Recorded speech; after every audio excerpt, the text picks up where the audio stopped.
Hey, salut tout le monde, c'est JF. Bienvenue à la Chambre Noire. J'espère que vous avez le temps de pratiquer en masse ce qu'on a appris la semaine dernière, parce que vous le savez, là, il faut absolument pratiquer pour maîtriser les outils de Photoshop. Je vous dirais que c'est comme un instrument de musique, il faut faire ses gammes, il faut se laisser du temps, il faut se donner du temps. C'est-à-dire qu'essayez de prendre 15-20 minutes dans votre semaine pour pratiquer le nouvel outil ou pour pratiquer une nouvelle fonction, une nouvelle technique avec Photoshop. La façon, moi, que je trouve la meilleure pour apprendre, c'est que je vais utiliser un outil un peu pour tout. C'est-à-dire que même si c'est pas le meilleur outil pour faire ce travail-là, je vais quand même l'utiliser pour apprendre à le maîtriser. Avec le temps, vous allez apprendre quel outil utiliser dans telle circonstance, mais au début, quand vous apprenez un nouvel outil, appliquez-les un peu partout. Vous allez voir ses forces et ses faiblesses, mais en même temps, ça vous fait pratiquer. Fait que cette semaine, on va continuer, on va grimper ça d'un cran. On va continuer avec la fonction remplir avec le contenu pris en compte à un niveau supérieur. Je vais aussi introduire le clone stamp. Vous l'utilisez probablement déjà. Et en français, c'est le tampon de duplication. Et je vais vous montrer comment je l'utilise, mais pas tout à fait comme vous pensez. Fait qu'on y va. Je vais prendre cette image-ci. Bon. Quand on fait une image comme ça, c'est une belle image en S, puis tout ça, la façon d'obtenir le flow comme ça, un peu flou, puis qui donne du mouvement à l'image, eh bien, c'est de ralentir la vitesse de la caméra. C'est-à-dire que l'image est prise de façon plus lente, souvent un 15e de seconde, un 30e de seconde, une demi-seconde. Ça dépend toujours de l'eau, de la vitesse de l'eau. Par contre, ce que ça l'amène, c'est que vous avez ici une branche qui est évidemment floue parce qu'elle a bougé avec le vent. Fait que la première des choses qu'il faut faire, c'est de savoir enlever ces choses-là qui sont dans le coin des images. Parce que même si la branche n'était pas floue, ça attire le regard. Puis quand on attire le regard vers le côté de l'image ou sur le bord de l'image, ben le regard a tendance à sortir de l'image, de rester moins dans l'image. Donc, les gens regardent votre photo moins longtemps et évidemment, c'est pas ce qu'on veut. Fait que vous vous souvenez que je vous disais que quand on fait des modifications, ben, il faut voir comme il faut ce qu'on fait. Fait qu'on va se rapprocher comme ceci pour bien voir la branche. Fait que ce qu'on a appris la semaine dernière, c'est de prendre le lasso qui est ici, soit en cliquant dessus ou bien en utilisant le L enfoncé. Ça va arriver à la même chose. Fait qu'on fait le contour ici de la branche. Ici, évidemment, c'est un peu touché parce que c'est près de la roche et il faut bel et bien fermer notre lasso. Fait que la semaine dernière, ce qu'on a appris, c'est de prendre Edit, Fill, Remplir, et ici, d'utiliser Content Aware ou le contenu, d'utiliser le contenu comme remplissage. Il faut aussi cliquer ici pour avoir l'adaptation des couleurs. Fait que je vais y aller et on a un problème parce qu'on est tellement collé sur le roc que Photoshop, lui, il fait pas la différence. Fait que ce qui arrive, c'est qu'il est allé pas loin, il s'est dit, bon, il y a ça, il y a ça, il y a ça, il est sur le bord, il veut probablement ça, et bang, il me met une partie ici. Évidemment, c'est pas ce que je veux. Moi, je veux faire un travail professionnel, fait que ça me suffit pas. Fait qu'on va retourner en arrière, on va enlever ça. Ça, je peux le garder par contre, ma sélection sera déjà faite. Fait qu'on va retourner à Edit, OK? Et voyez que la semaine dernière, on travaillait à partir de fil ici ou remplir. On va descendre de 2 étages, puis on va se ramasser ici avec le contenu Aware Filter ou avec la fonction de remplir avec le contenu. Mais là, ça va être un petit peu plus spécialisé, vous allez voir. On clique dessus. Là, ça nous amène le même outil, mais avec d'autres manières d'être encore plus précis.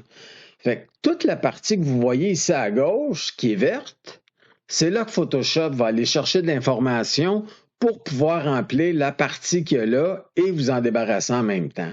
Par contre, il a inclus le rock dedans et ça, on ne le veut pas.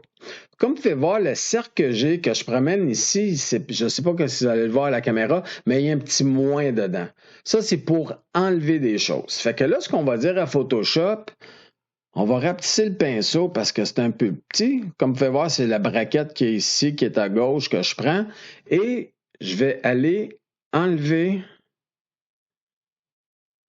des informations ici. C'est ma façon de dire à Photoshop, ne touche pas à ça. C'est pas ça que je veux. Il faut vraiment aller sur le bord, puis même si vous allez un petit peu plus large, c'est pas vraiment grave. Fait que ce que vous faites, là, il faut vraiment l'enlever. Puis là, comme ça, Photoshop n'utilisera pas cette partie de l'image pour remplir celle-ci. Mais là, je vais amener ça encore mieux. Je vais aider encore plus Photoshop. Fait que ce que je vais faire canceller pour tout de suite. Je vais revenir à mon image et là, je vais laisser tomber ma sélection. Donc, CTRL-D que je laisse tomber ici. Ce que je vais faire, c'est que je vais tricher un peu en aidant Photoshop. C'est-à-dire que comme cette partie de branche-là est vraiment collée sur le roc, je vais l'enlever tout simplement. Pour faire ça, je vais aller chercher l'outil tampon qui est ici. Je clique dessus. L'outil tampon, la façon qu'il fonctionne, vous voyez ici, j'ai un cercle. Ce cercle-là, c'est ce que ça l'indique à Photoshop. Qu'est-ce que je vais me servir comme texture pour l'amener ici? Je vous dirais que si je regarde la partie qui est ici, grise, là, ça fait pas mal mon affaire. Parce que là, j'ai pas besoin d'être précis. Tout ce que j'ai besoin de faire, c'est de laisser de l'espace entre le roc et la branche. Fait que la façon de sélectionner, c'est garder le Alt enfoncé. Vous voyez, il y a une cible qui apparaît. Tout ce que j'ai à faire maintenant, c'est qu'avec ma souris, je clique avec le bouton de gauche. Là, j'indique à Photoshop que ce qu'il y a ici, là, je veux que tu me le mettes ici. Fait que là, je garde mon bouton de gauche enfoncé dans la souris et j'essaie d'être le plus près possible du roc sans y toucher. Je vais comme ça, j'enlève ça. Puis je vais en profiter aussi pour enlever ceux-là. Fait que je vais encore recibler la chose. Je clique, je garde Alt enfoncé et je clique avec mon bouton de gauche et je vais aller chercher les autres petites branches qui sont ici. En ayant en tête de rien toucher d'autre que ça. Là, ça va être un peu plus facile pour Photoshop de pouvoir faire une belle sélection. Je retourne à mon lasso, soit en cliquant ici ou, comme je vous ai dit plus tôt, en pesant sur le L pour lasso. Fait que je vais prendre la partie ici. N'oubliez pas, il faut toujours donner un peu d'air à respirer. C'est ce que je viens de faire justement ici en enlevant le bout de branche qu'il y avait. Et je refais ma sélection comme ça. Là, maintenant, je vais retourner où j'étais, c'est-à-dire qu'on descend ici, à Content Tower Fill, ou le remplissage avec contenu. Vous voyez, là, il veut encore prendre une partie du roc. Fait que justement, on va pratiquer. Je vais réduire la grosseur de mon pinceau. Ça ne me donne rien d'être trop large. On a déjà le moins qui est affiché.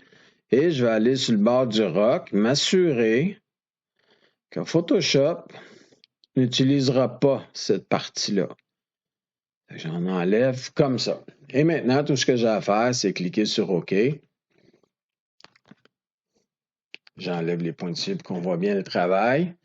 Et la beauté de cette façon de travailler-là, je vais reculer, c'est comme vous pouvez voir, la transformation que j'ai faite, il l'a mis automatiquement sur un calque. Fait que si je clique ici, fait que l'image originale n'est jamais touchée. Vous vous souvenez qu'au tout début de mes capsules vidéo, je vous ai montré comment travailler avec des calques, mais c'est justement ce qu'on fait. On travaille de façon professionnelle, on ne touche jamais à l'image originale de cette façon-là. Fait que si jamais ça ne fait pas l'affaire, tout ce que j'ai à faire, c'est soit de l'enlever comme ça, ou tout simplement de le prendre et d'aller le porter dans la poubelle.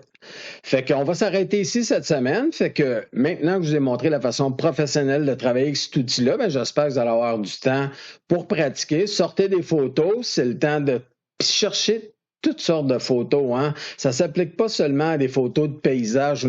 Prenez n'importe quelle photo, enlevez des objets dedans.